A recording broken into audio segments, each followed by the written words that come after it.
dito sa segment na BS Politics, also known as Bawal ang Balat Sibuyas. Pag-usapan natin ang pagbaliktad ng dating bodyguard ni dating Congressman Zaldico na si Orly Goteza.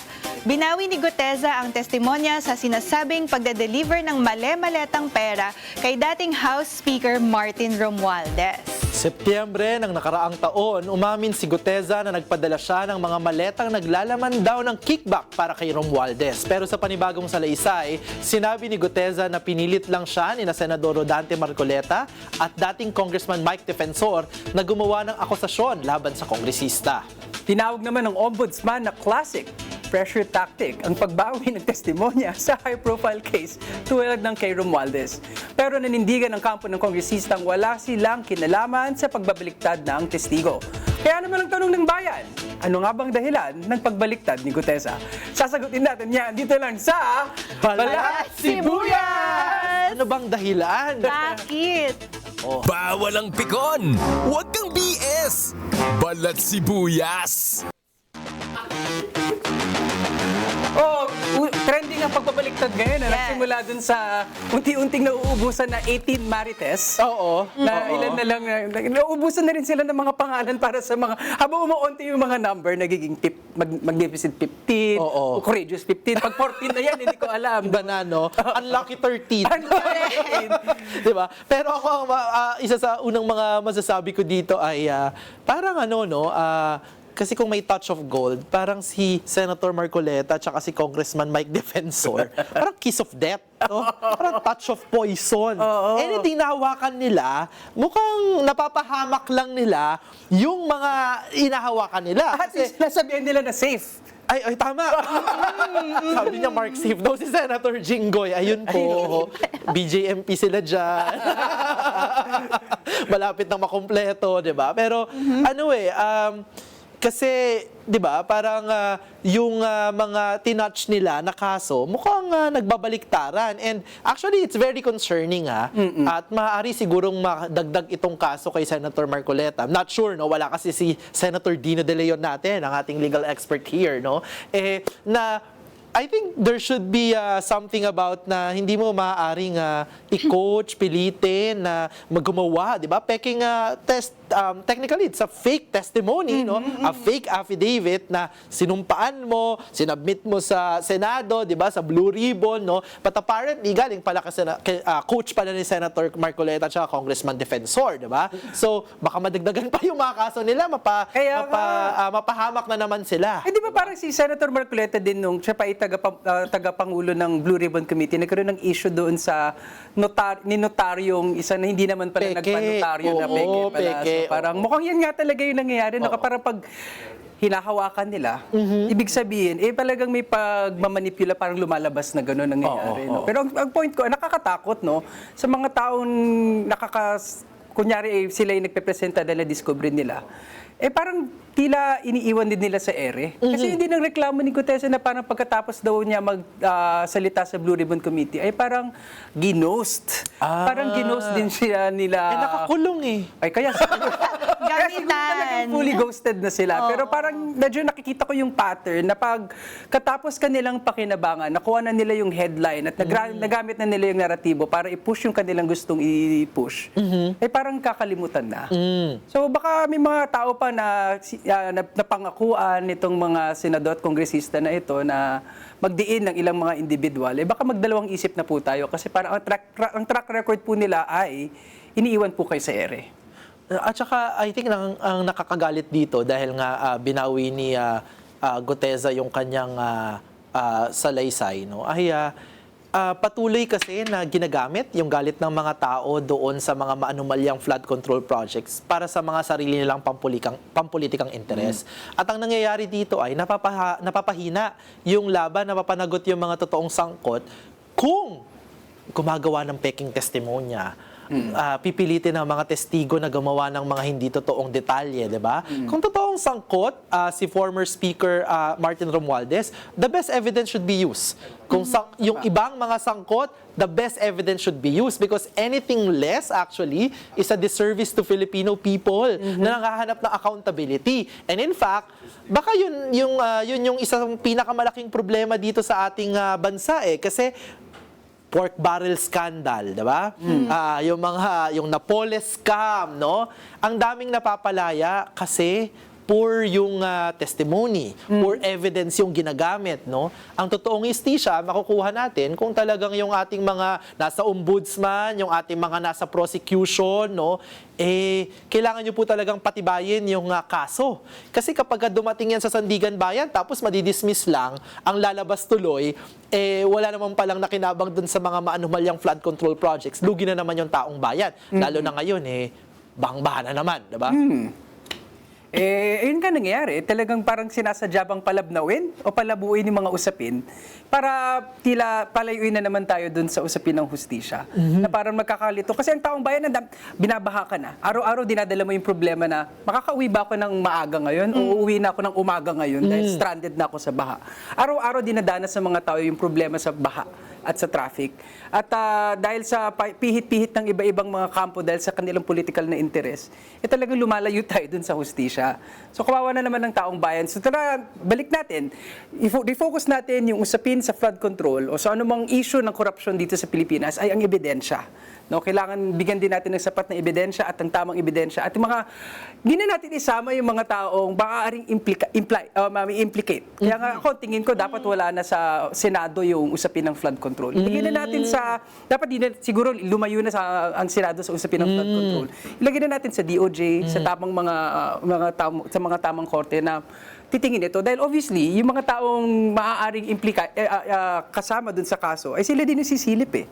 Diba? Kailangan natin mag-move on dito finally. Tsaka sa akin lang yung mga testigong kagaya ni Orly Guteza, no, at iba pa, yung mga ex-marites na ilang beses lang nagbali-baliktad, hindi ko na matrace, no, isang tabi na yung kanilang mga testimonya kasi at this point, they have no credibility. I don't think an ordinary Filipino would still believe anything that will come out of their mouths, no. Mukhang hindi na kailangan isang tabi na at maghanap ng ibang mga pamamaraan, no, para managot yung mga sangkot dito sa mga maanumalyang flood control projects, no.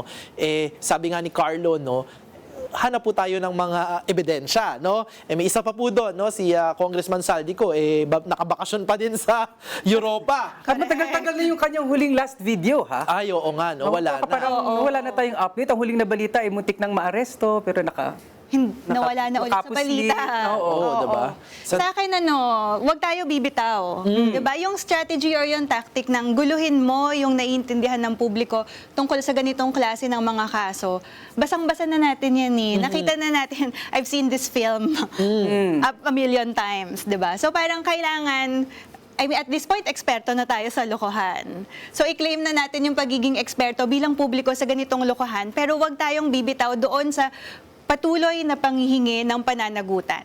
Kasi habang hinihingi natin ng pananagutan, hindi titigil yung mga institutions natin na hanapin ito. Pero kapag tayo ang bumitaw, ang lalabas dyan, pwede naman palang makalusot. Parang At ayaw nating parang daman-daman hina yung magbibitaw. Ay. Naramdaman mo bang parang binitawan ka ba? Or sa pagbabalik po ng gaba. Ibang boundary po yung pagbibitaw sa personal thing. May bumabaliktad na ba yung mga pananaw sa nakaraan? So pag sa nakaraan, Nakita ko po pag sa nakaraan, pwedeng dito. mag-move on sa mga dating relationship. Pero sa usapin ng corruption, bawal moving on. Walang moving on. At walang limot-limot. Diba? Yun Hindi lang. po kayo makakatakas. Wala. Babantayan namin kayo at bago pa man maging iba ng usapan dito, ngayon naman babasahin natin ang inyong mga komento sa ating talakayan ngayong araw at syempre, bilang mga best judger, magdidesisyon kami if we will either Take it or leave it! Gamitin na pala natin tong mga props natin. Yan. Take it or leave it. Okay, ang unang dahil comment dyan, Ang unang comment ay galing kay Vanessa Torres 1129. Agree po, children are not born criminals. It is their Yeah. environment that influences them to become criminals. Take it or leave it? Take it. Take it. Take it. Tama, oo, Diba? tama, oo. Kaya nga ang hirap kapag kayo mga proposal na ibaba hanggang 10 years old. bata, ang tingin natin kriminal. Actually, alam mo, dapat ang isipin natin ay any child that commits offenses, no? Commits offenses against the law is a failure of our society. Tama. Tayo nagpapalakas sa mga bata Di po na natin yan, diba? Oo. Kaya, Yes. yun. Sige, sino na ba Okay, next? ako naman. Thank you! Ito, Wed. Kay Ann Ligon-C1B. At Oy. maraming salamat din sa iyong gift. Ay, Gift? may gift? May gift? Wow! Sabi niya, kawawa si Gina pero kasalanan niya. Matagal na niyang tinolerate mga bad doings ni Sarah since sa Davao or else may kasama ng pananakot kay Gina kasi weak ang personality niya. I think na-judge si Gina. Oy, thank you, Ana, sa pagbigay ng 500 pesos. Ay, wow! Yes, sa YouTube. Wala ba kayong pa 75 million dyan? Ide-declare naman po yan eh. Take it or leave it tong kay Ann Ligon. Alam mo, to a certain extent, Take it or leave it Ako muna? take it. Bakit? kasi parang naman natin na yung gusto kong bigyan ng difference yung isang regular na kawani sa taong may kapangyarihan. So maaari kasi, hindi ko naman sa Gina-justify kung sakaling totoo man na to a certain extent Oo. ay magbahagi ka nun. Pero nung proseso na ginagawa nung panahon pa sa Davao, talagang minsan wala kang magagawa. Kung kailangan mo siguro sometimes na buhay na yung pamilya, kailangan maghanap buhay, talaga lalo na kapag pinairal na yung konsepto ng takot, di ba? Kung taga-Davao ka, taga-tagaw pamilya mo, ano nang choice mo? Di ba? Kaya nga, pinahabol natin dito kung sino talaga yung punot dulo ng lahat. Oo. Kaya ako agree ako doon na to a certain Yes. extent, yes. Parang naiisip ko lang, not everyone can be Representative Laila de Lima na nung panahon ng talagang peak ng kapangyarihan ng Administrasyong Duterte, hindi nagpasindak, hindi nagpatakot. Pero marami po kahit po mga nasa kapangyarihan, no? Mga political families, mga member ng Congress, ng Senado, takot sa pamilya Duterte nung panahon na yan. Kaya siguro, maisip na lang din natin kung papaanong yung mga kawani ng pamahalaan, no? Mga public servants natin, nakaramdam din ng ganong takot. We were living in a climate of fear during that time, no? Kasi makita mo yung toka, makita mo sa lansangan, kahit sino pwede nilang ipapatay, 'di ba? Sasabitan ka na lang ng adik karton, 'di ba? Adik, pusher, no? Pero ganoon pa man sana po sa ating mga kawani, no, nananawagan tayo na kung kakayanin natin yung sinumpaan natin maging tapat, may tangal, 'di ba? Baka kailangan talaga nating hindi magpatakot kapag pinapagawa tayo ng masama, diba? Correct, yes. Baka siguro lang bilang paghuli dun, no, na parang baka kailangan din natin palakasin yung protection sa mga nag-whistleblower. No, sa ombudsman yata ito, o kung namang ahensya yan ng pamahalaan, na talaga bigyan natin ng sapat na proteksyon yung mga taong gustong buwan ng tama. Dahil minsan, gusto nilang gumawa ng tama, ikaw pag gumawa ng tama, ikaw pa mababaliktad. Tama. Kawawa ka din eh. So, yun lang. Okay. Yes. Ako na pala magbabasa. Sabi ni Your Celeste Tega, 4684. okay. Iba pala, iba. Ikaw na yan, parang Cleve. O, ikaw ulit. Si Dia HR7031. Ay, More Richard and Sabrina moments, please, para may something happy naman pag end of the week. Smiley. Take it or leave it? Ay, Ako double take it. Take it. Ikaw, Ina. give ko na po, give ko na. Wow! Tinake it din po ni Ina. Give na po natin. so magkakaroon po ba ng Sunday Yan po show yung kaya kong gift, siya. Oo, pero ako, cleave it. Bakit ka mo? Wala man lang pa 500 siya. Nakika-enjoy po kayo sa Love Team, magpadala po kayo ng kaperahan. Bilang coordinator at manager ng Ay, correct. Lina. Oo, 'di ba? Ako po yung talent manager, so hindi po libre ang Love Team na ito. Nilagay stars talaga, na no? Maglalabas po kami ng taripa. natin. Pag nakailang stars po kami, ito po yung content. Oo. At gusto ko lang po sabihin na wala po itong consent ni Richard at ni Ina. Ang tawag po dito ay pamimilit at pananakot. Pagkas natin pag-usapan yung tungkol dun sa mga Ganito Ito po pala yung itsura ng ang naramdaman ni coercion. Orly Guteza. Grabe na pressure na. High pressure tactic. Na din. Okay, sige. Basa sa script. Okay, sige. Basta daw, sabi sa atin. So sabi nga ni Celestega 4684, karma kay Marcoleta at Mark Defensoria, hindi raw nirenew ang prangkisa ng ABS. Totoo naman, ang daming pamilyang nasira ng buhay dahil sa kanila. Take it or leave it. Take it. Take it. Gulong ng palad. Samahan natin ang dose ng ivermectin. Oo nga. Tama. Take it. Okay, Yung last comment na.